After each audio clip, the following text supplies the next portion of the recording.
સૌરાષ્ટ્રની આ વાત છે. સૌરાષ્ટ્રની માલિપા એક દેશી રાજ્ય. રાજ્યનું નામ જુનાગઢ. જુનાગઢનું રાજ્ય સોરઠ સરકાર તરીકે ઓળખાય છે. જુનાગઢ રાજ્યના રાજા તરીકે નવાબ રાજ્ય સંભાળે છે. રાજ્યનું વડું મથક જુનાગઢ. જુનાગઢમાં નવાબ પણ રહીએ. જુનાગઢની અંદર પોલીસની પણ કચેરી છે. પોલીસના વડા તરીકે એક અધિકારી છે. અધિકારીનું નામ છે સેલ શંકર. પિતાજીનું નામ છે રામકૃષ્ણ અટક એમની દવે. પણ સૌ તેને સેલભાઈના ટૂંકા નામથી જાણે. સેલભાઈ બહાદુર, બળિયા, હિંમતવાન અને સાહસિક. સેલભાઈનું નામ સાંભળી રૈયત રાજી થાય, ખેડૂતો ખુશ થાય. પણ સેલભાઈનું નામ સાંભળી બારવટિયાઓને બીક લાગે, ડાકુઓ ડરે, ચોર લૂંટારાઓ થરથરે. સેલભાઈની આવી ધાક. સેલભાઈ સૌને રક્ષણ આપે. આવા રાજ્યમાં એક બારવટીયો ઉતરી આવ્યો. બારવટિયાનું નામ જેસન જોરાવર. કરોડો અને કદાવર દેહ, મોઢે મોટી મોટી મૂછો અને કાળી દાઢી, ખંભામાં બેનાડી બંદૂક અને માથે સોગાળો સાફો. જોતા જ માણસ ફફડી ઉઠે એવી આગ ઝરતી આંખો. જેસંગ જોરાવર એકલો નહીં, એની સાથે બીજા 200 બારવટિયા. આ બારવટિયાઓનો મોટો કાફલો જ્યાં ત્રાટકે ત્યાં બધું સાફ કરી નાખે. જેસંગ જોરાવરની બારવટિયા ટોળીથી સૌ થરથરે. બારવટિયા જેસંગને પકડવા બધા રાજ્યો દોડાદોડી કરે, પણ જેસંગ કોઈથી પકડાય નહીં. અંગ્રેજ અધિકારીઓ પણ જેસંગ જોરાવરને ખતમ કરવા આકાશ પાતાળ એક કરે છે, પણ જેસંગ જોરાવર પકડાતો નથી. જેસંગ ગામડા લૂંટી અને ભાગી છૂટે છે. જેસંગ મૂળ તો આડોડિયા જાતિનો. જેસંગ આડોડિયા કોમનો મોવડી હતો. વગડામાં ડંગા નાખી અને સીમ સેઢે વસનારા ખસો આડોડિયા જેસંગનો પૈડો બોલ ઝીલે, એનો હુકમ માને. આવા 200 બારવટિયાઓએ કાઠિયાવાડને કંપાવી નાખ્યું. નાના દેશી રજવાડાઓ મૂંઝવણમાં મુકાઈ ગયા. અંગ્રેજો અકળાઈ ગયા. જેસંગ જોરાવરની બારવટિયા ટોળી પાછળ અંગ્રેજ ફોજ પડી. જેસંગ પોતાના સાથીઓ સાથે ભાગ્યો.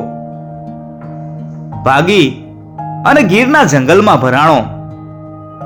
ગીર એટલે અઘોર વન, ઊંડા ઊંડા કોતરો, ગેબી ગાળીઓ, છુપા ભોંયરા, રાવલ અને હિરણ નદીઓની ઊંચી ઊંચી ભેખડો, ઘટાટોપ ઝૂલતી ઝાડીઓ.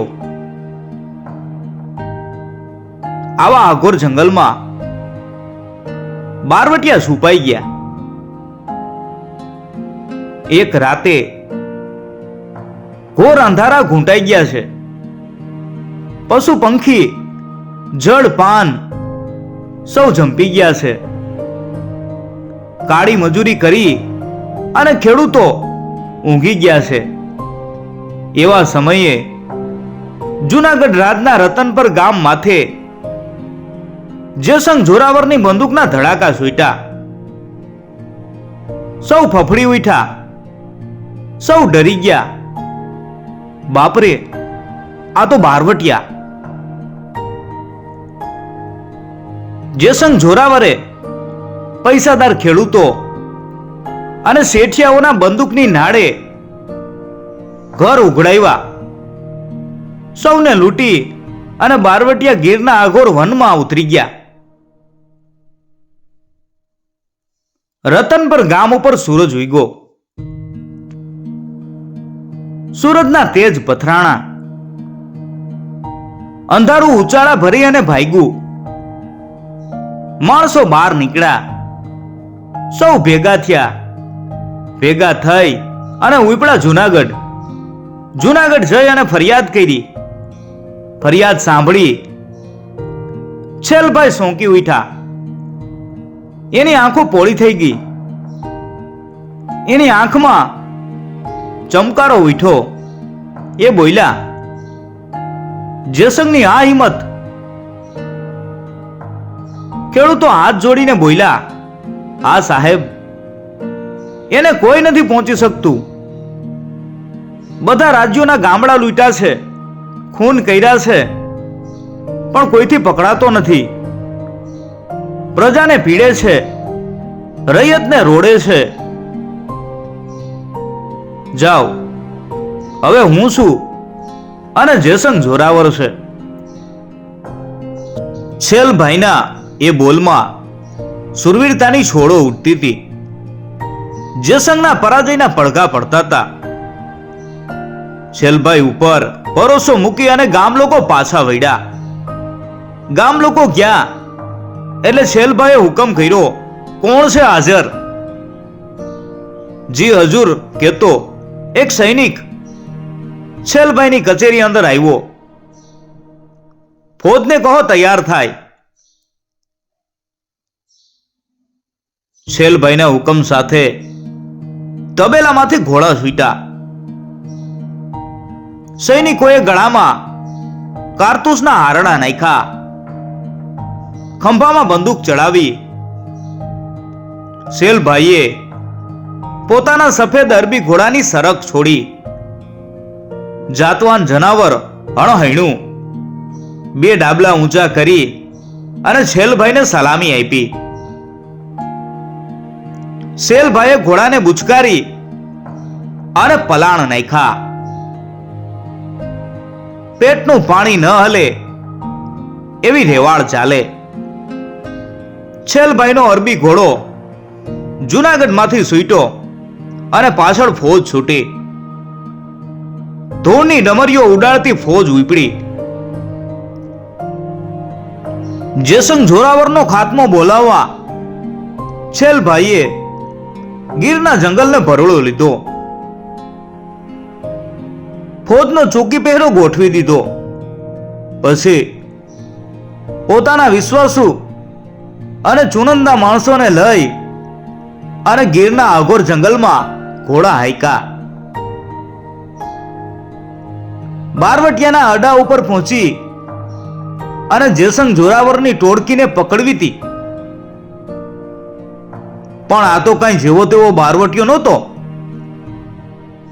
આ તો હતો જેસંગ જોરાવર. એના પણ બાતમીદારો હતા. જેસંગને ખબર પડી કે જુનાગઢ રાજનો પોલીસ અમલદાર પોતાને પકડવા આવે છે. એટલે એ અડ્ડો છોડી અને ગીરના ઊંડા જંગલમાં પોતાના સાથીઓ સાથે ભાગી છૂટ્યો. છેલભાઈ જંગલ ખૂંદતા ખૂંદતા જેસંગની પાછળ પડ્યા. થોડે દિવસે અંધારું લાગે એવા જંગલમાં અંધારા, આવળ, ખાવળ, બોરડીની ઝાડી, માન ઘોડા ચાલી શકે એવા ખાડા ટેકરાવાળા રસ્તાને વીંધી અને જેસંગને જીવતો પકડવા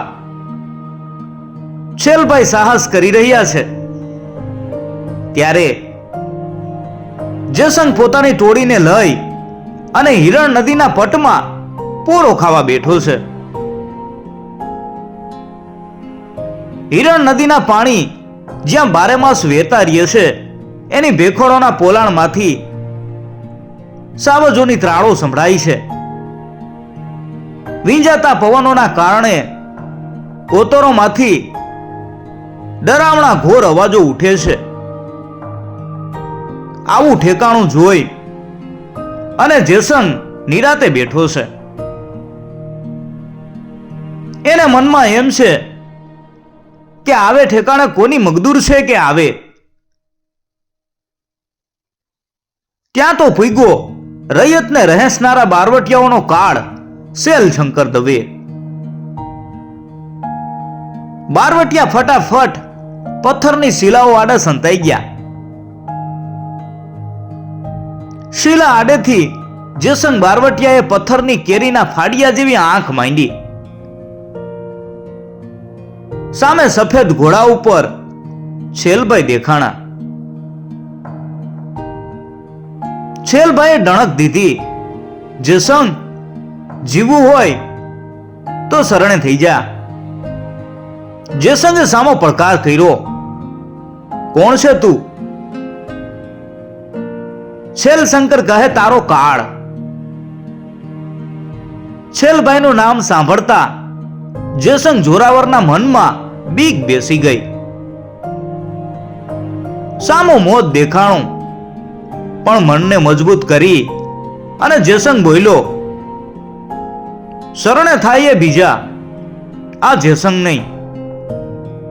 તો થઈ જા ભાઈડો, કરી લે ભડાકો. જેસંગની બંદૂકમાંથી ગોળી છૂટી. સનનન કરતી છેલભાઈના ઉપરથી સરકી ગઈ. એ સાથે 200 બારવટિયાની બંદૂક ગરજી ઉઠી. ધડીમ ધડીમ સામી છેલભાઈની ફોજની બંદૂકોમાંથી ગોળીઓ છૂટવા માંડી. આખું જંગલ ગરજી ઉઠ્યું. પંખીઓ ફફડવા લાગ્યા. પશુઓ નાસભાગ કરવા લાગ્યા. છેલભાઈની ગોળીએથી જેસંગના બારવટિયા સાથીઓ ટપો ટપ મરવા લાગ્યા. એના લોહીના રેલા નદીના પાણીમાં ભળવા લાગ્યા. જેસંગ ખરાખરીનો ખેલ ખેલી રહ્યો છે. છેલભાઈએ જેસંગને છેલ્લી ચેતવણી આપી, જેસંગ, હું છેલ શંકર એકે એકને કૂતરાની જેમ મારીશ. જીવતા રહેવું હોય તો શરણે થા. જેસંગે નજર ફેરવી તો પોતાના સાથીઓના શબ પડ્યા. જેસંગે બંદૂકના ભડાકા બંધ કર્યા એટલે છેલભાઈની ફોજ પણ ગોળીબાર કરતી બંધ થઈ ગઈ. ઘોર ધીંગાણું થંભી ગયું એટલે જેસંગ બોલ્યો, શરણે આવું પણ એક શરત. છેલભાઈ કહે, કઈ શરત? જેસંગ કહે, અમને મારવો નહીં. છેલભાઈ કહે, દોસ્ત જેસંગ, મારું તને વચન છે, તને કોઈ આંગળી પણ નહીં અડાડે. જેસંગ કહે, તો શરણું કબૂલ છે. ધરતી ફાડી અને બહાર નીકળતા હોય એમ એક પછી એક બારવટિયા હથિયાર હેઠા મૂકી અને છેલભાઈના ચરણે આવ્યા. છેલભાઈએ બારવટિયાના ગળામાં ગાળિયા નાખ્યા, દોરડે બાંધ્યા, બંદૂકોના ભારા બાંધી જુનાગઢ લઈ ગયા અને જેલમાં પૂરી દીધા.